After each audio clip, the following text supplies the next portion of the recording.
तो hello guys, कैसे हो आप सब लोग। और आप देख रहे हैं एफएक्स विद तेरे यूट्यूब चैनल। तो आज हम, जैसे कि आपको पता है, वीकेंड्स पे हम अपना वीकली एनालिसिस करते हैं, नेक्स्ट वीक का एनालिसिस करते हैं। तो आज मैं आपके लिए लेके आ चुका हूँ अगले वीक का एनालिसिस, जो कि होगा new year analysis also bro.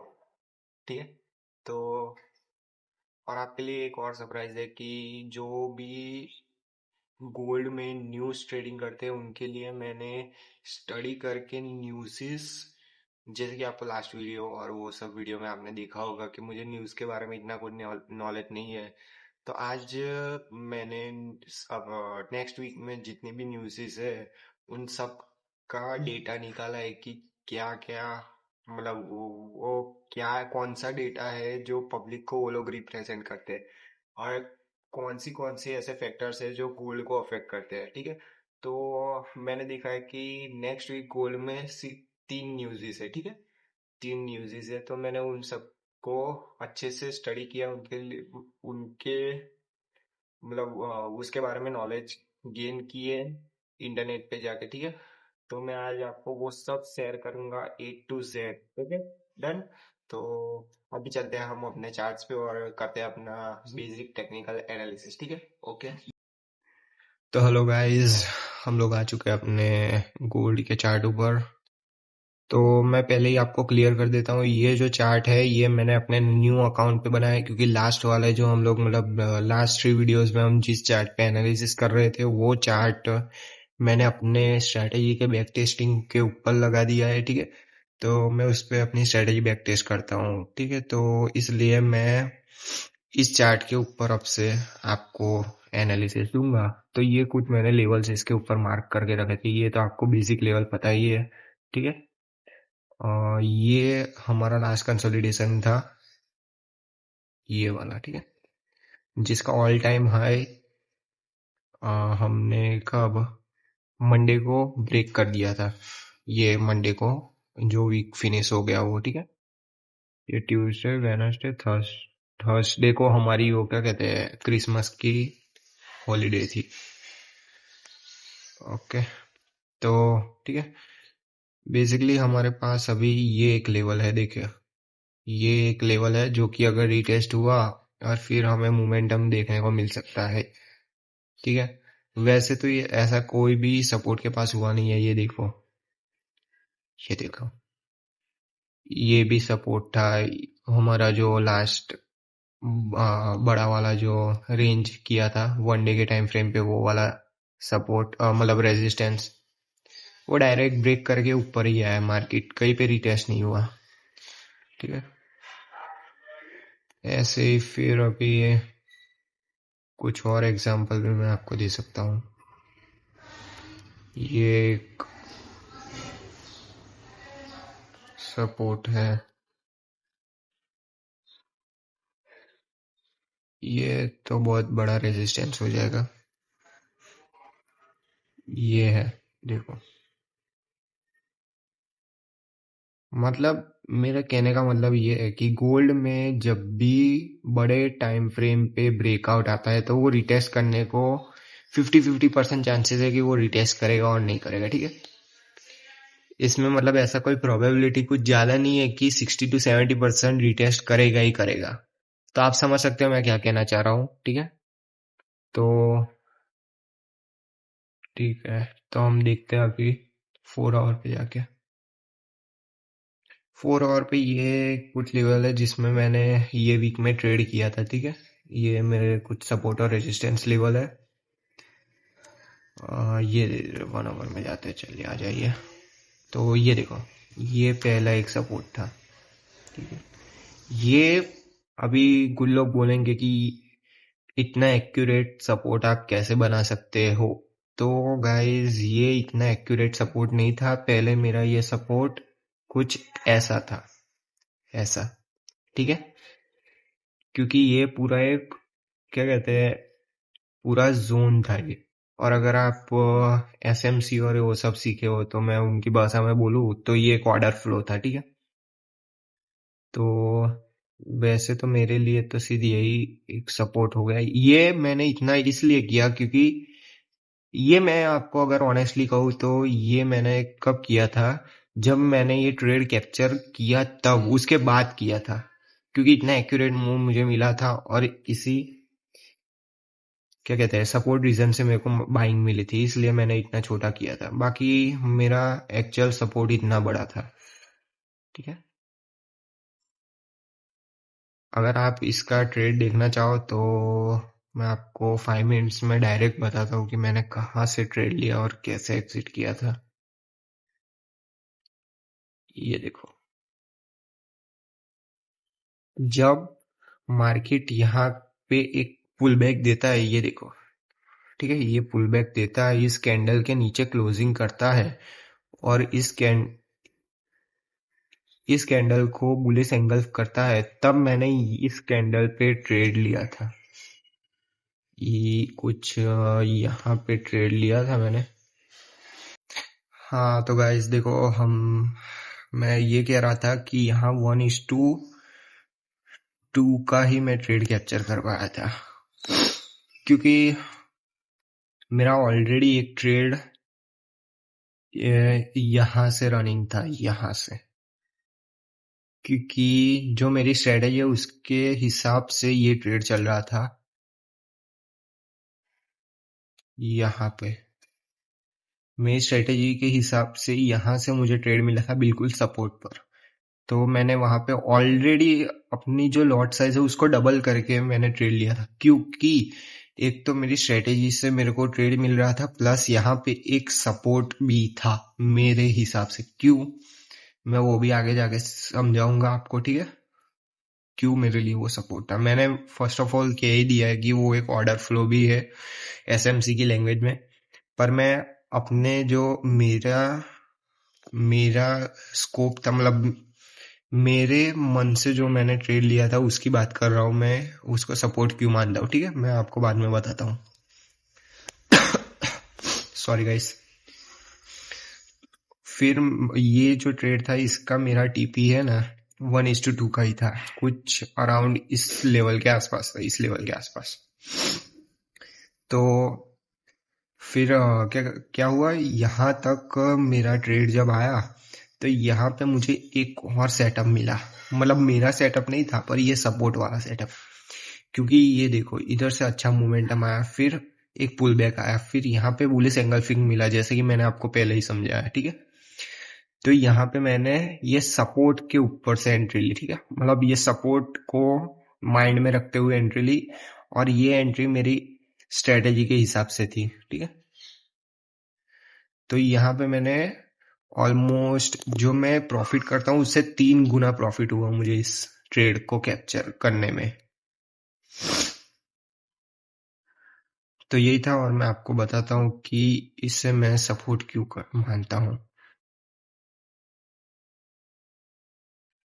जैसे कि आप देख सकते हो यहाँ पे एक हेल्दी पुल बैक आया है, ठीक है, एक हेल्दी पुल बैक आया है, प्लस यहाँ पे बुलिश एंगल्फिंग मिले, फेयर वैल्यू गैप ऑलमोस्ट हर कैंडल के बीच में, इसका मतलब बाइंग प्रेशर इतना ज्यादा था कि उसको क्या कहते हैं, इतना सप्लाई भी मिल रहा था डिमांड के सामने, इतना डिमांड तो था ही, उसके सामने इतना सप्लाई भी मिल रहा था, पर यहाँ पे डिमांड कम हो गया, ठीक है, इस लेवल पे, क्योंकि बहुत सारे लोग ने यहाँ या इस ब्रेकआउट स्ट्रक्चर पे, फिर ये बुलिश एंगल्फिंग कैंडल पे, बहुत सारी जगह पे लोगों ने एंट्री बनाई होगी अपने सेटअप्स के हिसाब से, तो इसलिए लिक्विडिटी बहुत जनरेट हो गई थी। तो इसके कारण आप ये कैंडल देख सकते हो, ये 1 आवर का सिंगल कैंडल है, जो ये कैंडल्स को ऑलमोस्ट 3 कैंडल्स को कवर कर रहा है, ये अकेला कैंडल, ठीक है। और ये देखो जैसे ही यहाँ टच हुआ वैसे ही देखो क्या मोमेंटम आया, देखा आपने। तो यही था मेरे एक ही ट्रेड था ये वाला मेरा, बाकी तो मेरे सेटअप्स के हिसाब से 2-3 ट्रेड जैसे मैंने इस वीक में लिए, उसमें से एक ये वाला था, ठीक है। बाकी 2 अलग है, वो मेरे सेटअप्स के हिसाब से है, इसलिए मैं आपको वो नहीं दिखा रहा हूँ। तो अगर आगे बात करें हम लोग, तो ये सपोर्ट तो मैंने ये जब ये फॉल आ गया उसके बाद ही ड्रॉ किया था, क्योंकि यहाँ पे मेरे को अच्छा सपोर्ट देखने को मिल चुका था, वन टाइम टच और सेकंड टाइम टच। तो मैंने सोचा है ये थर्ड टाइम टच में ट्रेड लूंगा, पर मैं नहीं ले पाया ट्रेड, क्योंकि आप यहाँ पे देख सकते हो। रुको,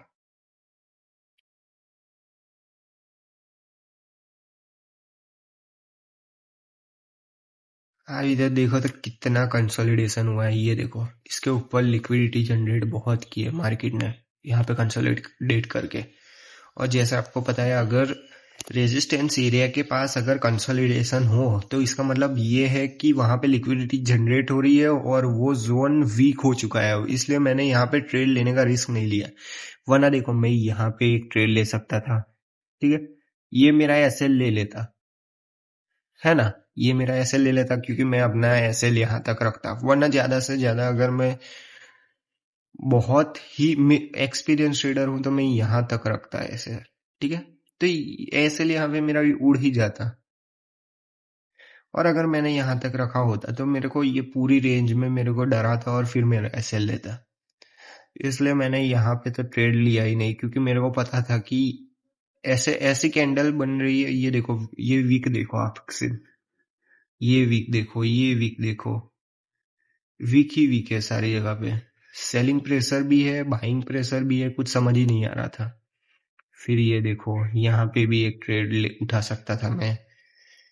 फिर देखो, और यहाँ पे एक ट्रेड उठा सकता था, पर इतना ज्यादा ट्रैपिंग देखने के बाद क्या आपको लगता है मैं ट्रेड उठाऊंगा यहाँ पे? मुझे पता तो चल गया था कि ये ऊपर की ये वाली और ये वाली लिक्विडिटी स्वीप की है इसने, लेकिन मेरे को कॉन्फिडेंस नहीं आ रहा था इस ट्रेड में, इसलिए मैंने ट्रेड नहीं लिया। अगर मैं ये ट्रेड लेता तो ऑब्वियसली मेरा डीपी हिट हो जाता, क्योंकि अगर आप देखो तो मेरा ऐसे यहाँ, नहीं नहीं नहीं, 1:1 होता। हाँ, मतलब मैं ब्रेक इवन पे कट ऑफ कर देता, कहने का मतलब है।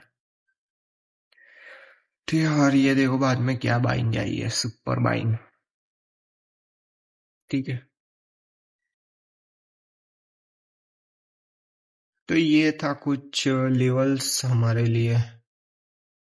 अगर आपको मैं लेवल्स के बारे में बात करूँ तो अभी मार्केट ऑल टाइम हाई लग रहा है, इसलिए मैं कोई आपको ऐसे पर्टिकुलर लेवल्स नहीं दे सकता जिससे अच्छे से अच्छी बाइंग, मतलब आपको अपॉर्चुनिटी मिले। हाँ, ये एक लेवल 15 मिनट्स का मैं आपको दे रहा हूँ, वर्क हो या ना हो मैं उसकी गारंटी नहीं देता, क्योंकि ऑल टाइम हाई पे सेलिंग करना मतलब पागलों जैसा काम है। हाँ, सपोर्ट एरियाज बहुत सारे हैं। एक ये सपोर्ट है जो कि एक अच्छा स्ट्रॉन्ग सपोर्ट है। ठीक है, फिर ये एक सपोर्ट है। मेरे को लगता है नेक्स्ट वीक में अगर अगर यहां से यहां तक मार्केट आया तो इस डिमांड एरिया से मार्केट उठ सकता है। ठीक है, और अगर आपको ट्रेड करना है, ठीक है, तो मैं आपको बताऊं तो मार्केट अगर अच्छा बुलिश मोमेंटम देके ऐसे कुछ बनाता है तो आप ट्रेड ले सकते हो। पर मैं आपको बताता हूँ कि आपको इस एरिया में ट्रेड कैसे लेना है। आपको इधर यहाँ पे कोई कैंडल नहीं देखनी है, आपको पूरा एक पैटर्न देखना है। यहाँ पे बीओएस होना चाहिए। ठीक है, बीओएस हो तो आप ट्रेड उठा लेना, कुछ इस एरिया पे ट्रेड उठा सकते हो आप। ठीक है,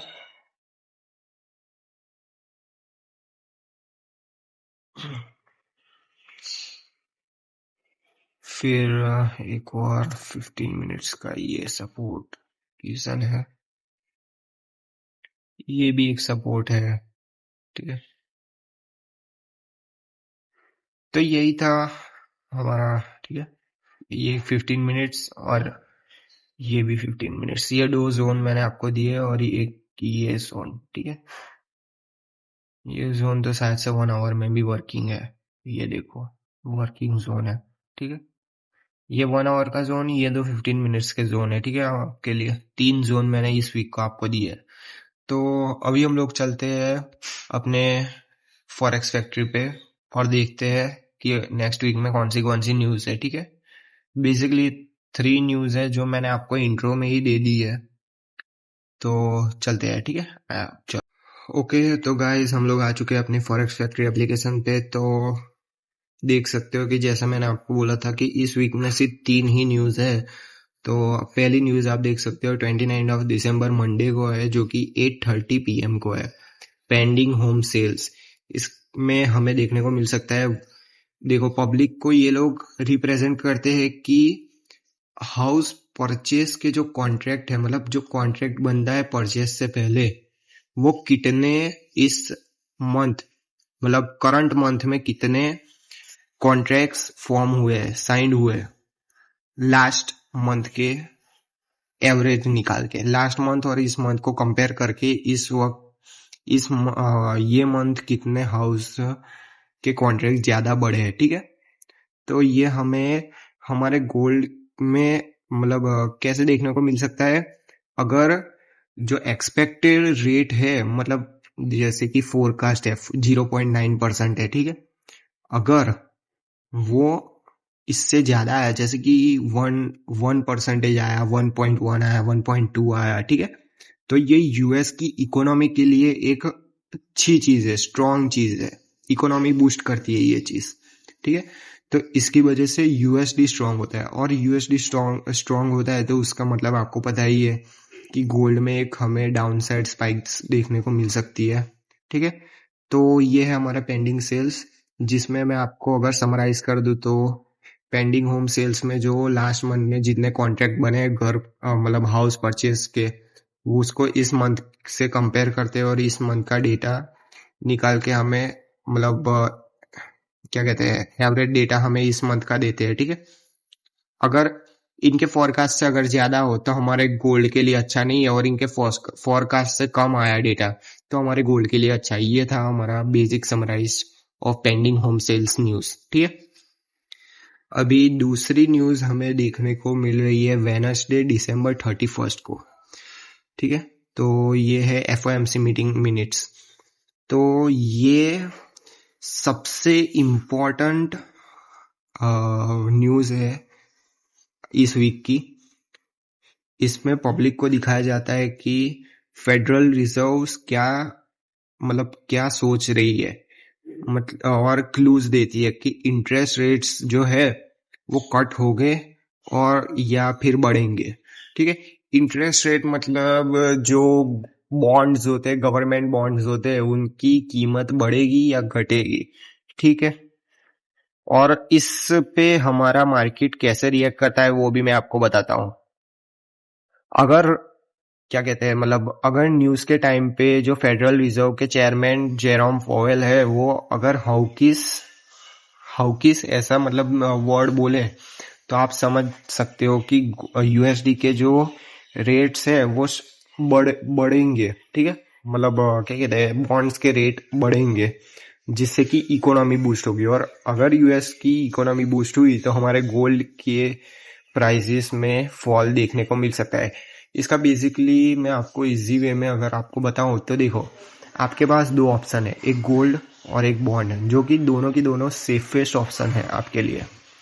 आज नहीं तो फ्यूचर में उनकी प्राइस बढ़ने ही वाली है। ठीक है, तो एक नॉर्मल जो हमारे जैसे ट्रेडर नहीं, पर नॉर्मल लोग जो होते हैं, जो नॉर्मल इन्वेस्टिंग करते हैं, तो वो लोग गोल्ड बॉन्ड्स सिक्योरिटीज में इन्वेस्ट करते हैं। क्यों? क्योंकि उनको इतना रिस्क नहीं चाहिए, भले उनको कम पैसा मिलेगा पर सेफ रहेंगे उनका पैसा। तो इससे लोग, अगर रेट बढ़ेंगे तो फायदा किन लोग को होगा? वहां यूएस की क्या कहते हैं, पॉपुलेशन को। अगर यूएस की पॉपुलेशन को फायदा हुआ तो उससे क्या कहते हैं, इकोनॉमी बूस्ट होगी। इकोनॉमी बूस्ट होगी तो हमारा गोल्ड गिरेगा, डाउन साइड स्पाइक आएगी। तो ये है एफओएमसी का मतलब क्या कहते हैं, मीटिंग मिनट्स की न्यूज। ठीक है, अभी हम लोग देखेंगे last news of this week. Last week है क्या कहते हैं, लास्ट न्यूज है इस वीक की, जो कि है अनएम्प्लॉयमेंट क्लेम्स, जो कि हमें देखने को मिलने वाली है वेडनेसडे दिसंबर 31 सेम डे 7 PM को। ठीक है, शाम को, मतलब वो सुबह 12:30 को है और ये शाम को 7 बजे है। तो इसमें हमें देखने को मिलने वाला है जो अनएम्प्लॉयड लोग होते हैं, जो मतलब पढ़ लिख के भी उनको जॉब्स नहीं मिलती, उन लोग को जो बेनिफिट्स मिलने वाले होते हैं, वो कितने लोगों ने उसके लिए अप्लाई किया है, मतलब वो बेनिफिट्स लेने के लिए कितने लोगों ने उसके लिए अप्लाई किया है। और इसमें पब्लिक को ये भी डेटा दिया जाता है कि जो वीकली लेबर मार्केट है, मतलब जो मजदूरों का मार्केट है हमारे देसी लैंग्वेज में, तो उसका क्या मतलब कौन से लेवल पे वो अभी चल रहा है, एक अच्छे हेल्दी हेल्दी लेवल पे है या अनहेल्दी लेवल पे है, ठीक है। ये भी पब्लिक को डेटा दिया जाता है अनएम्प्लॉयमेंट क्लेम्स में। अगर कम क्लेम हुए ये बेनिफिट्स, जैसे कि कम क्लेम हुए है, कम लोगों ने ये बेनिफिट क्लेम किया है, तो उसका मतलब है जॉब्स जो है वो सबको मिल रही है। क्योंकि ये देखो, आप समझो, जो ये बेनिफिट कौन लेता है, जिनके पास जॉब्स नहीं होती, ठीक है, तो वो अनएम्प्लॉयड हुए। जॉब्स नहीं होती मतलब उनके पास कोई पैसा नहीं आता, तो वो लोग इकोनॉमी को डाउन करते हैं, इसलिए गोल्ड अप होता है। तो मतलब लोअर क्लेम करते हैं, कम लोग क्लेम करते हैं, ठीक है। तो ज्यादा लोग कमा रहे हैं, तो वो ज्यादा लोग अगर कमा रहे हैं, ठीक है, तो उनके लिए जो यूएस के लिए जॉब्स अच्छी सबको मतलब एम्प्लॉयमेंट दे रही है, और उसकी वजह से इकोनॉमी स्ट्रांग हो रही है, और इकोनॉमी स्ट्रांग हो रही है तो गोल्ड नीचे जा रहा है। और अगर ज्यादा लोग जॉब्स क्लेम कर रहे हैं, ठीक है, तो उसकी वजह से उसका मतलब ये ज्यादा लोग जॉब क्लेम ये क्या कहते हैं, अनएम्प्लॉयमेंट क्लेम्स ले रहे हैं, तो उसका मतलब है कि ज्यादा लोग अनएम्प्लॉयड है, और ज्यादा लोग अनएम्प्लॉयड है मतलब वो लोग कमा नहीं रहे अभी, और वो लोग कमा नहीं रहे, इसका मतलब है कि इकोनॉमी उनकी डाउन जा रही है। अगर इकोनॉमी यूएस की डाउन जा रही है तो हमारा गोल्ड अपसाइड जा रहा है। क्यों? क्योंकि यूएस की इकोनॉमी डाउन जा रही है, तो सब लोग क्या कहते हैं, गोल्ड में इन्वेस्ट कर रहे हैं, ठीक है। इसलिए तो इसलिए हमें गोल्ड में अच्छा मोमेंटम देखने को मिल रहा है। तो ठीक है, यही था हमारा कुछ न्यूज़ जो हमें नेक्स्ट वीक में देखने को मिल सकती है। और मैंने एक अच्छा सा एक्से यूएसडी के लिए रूल रूल बनाया हुआ है, रूल शीट बनाई हुई है, जो अगर आप लोग ये क्या कहते हैं न्यूज़ ट्रेड करते हो तो मैं आपको बताता हूँ। एफओएमसी जो है, ये एफओएमसी मीटिंग मिनट्स, उसमें अगर आप ट्रेड लेना चाहो तो क्या कहते हैं 15 से 30 मिनट की जो पहली कैंडल होती है, मतलब 12:30 को ये न्यूज़ है, तो आप 12:45 के बाद ही ट्रेड करो। क्योंकि उससे क्या होता है कि जो पैनिक बायर सेलर है ना, वो लोग लिक्विडिएट हो जाते हैं, जिसकी वजह से वो लोग मार्केट में से बाहर हो जाते हैं, और मार्केट को एक क्लियर मोमेंटम देखने को मिलता है, ठीक है। उसको मूवमेंट करने के लिए स्पेस मिलती है। पहली 15 से 30 मिनट की कैंडल हो, उसको क्लोज हो जाने दो, फिर ट्रेड करो, ठीक है। फिर बस यही था, मतलब सारे न्यूज में ये क्या कहते हैं, आप अप्लाई कर सकते हो। 15 to 30 मिनट्स बहुत है, आप 15 to 30 मिनट्स तो आप क्या कहते हैं वेट कर सकते हो अपने सेटअप्स के लिए, एक अच्छा पैसा बनाना है तो यही मेरा सजेशन था कि कोई भी न्यूज़ हो, आपको 15 to 30 मिनट्स पहले, वरना तो 15 to 30 मिनट्स बाद को ही आपको ट्रेड लेना है, क्योंकि पैनिक बायर सेलर्स आपकी एसएल को हंट करने के चांसेस बहुत ज़्यादा रखते हैं। तो ठीक है, यही था आज के लिए, इस वीक के लिए मतलब। तो मिलते हैं अगले वीक में। Okay, bye guys.